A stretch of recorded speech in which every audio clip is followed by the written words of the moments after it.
ध्रुव जी महाराज ने कहा, जिन माता ने मुझे उपदेश दिया, परम पिता का मार्ग बताया, उन जिनके आशीर्वाद से परम पिता परमेश्वर मुझे प्राप्त हो सके, दर्शन प्राप्त हो सके, आज न जाने वो माता पिता मेरे किस हाल में होंगे।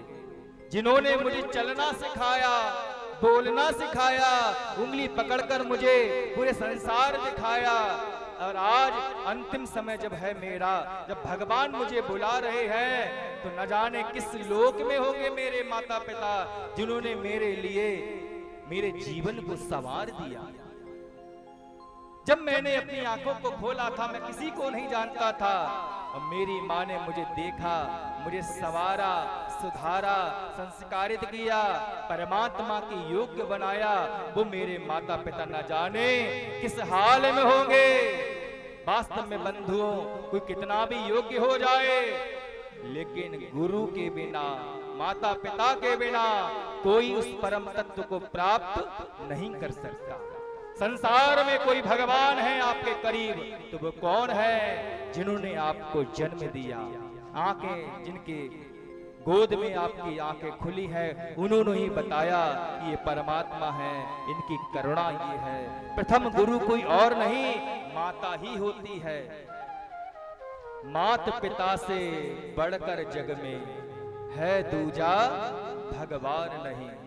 मात पिता की करे जो सेवा, उससे बढ़कर कोई काम नहीं। मात पिता को जो दुख देता, वो पाता सम्मान नहीं। मात पिता का करे अनादर, है वो पापी इंसान नहीं।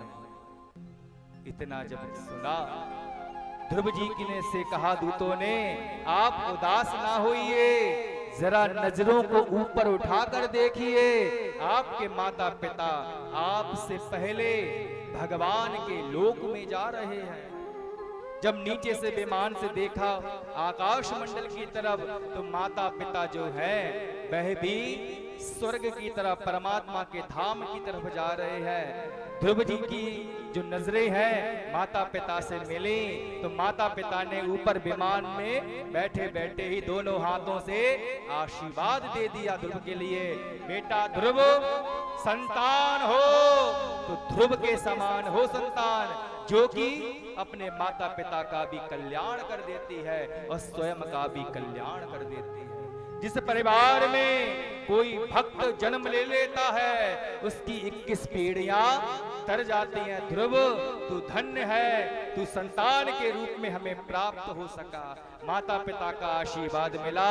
ध्रुव जी के मुखार बिंद पर मुस्कान दिखाई देने लगी, और ध्रुव जी जो महाराज जो हैं, सीधे भगवान के बैकुंठ लोक में पहुंचे।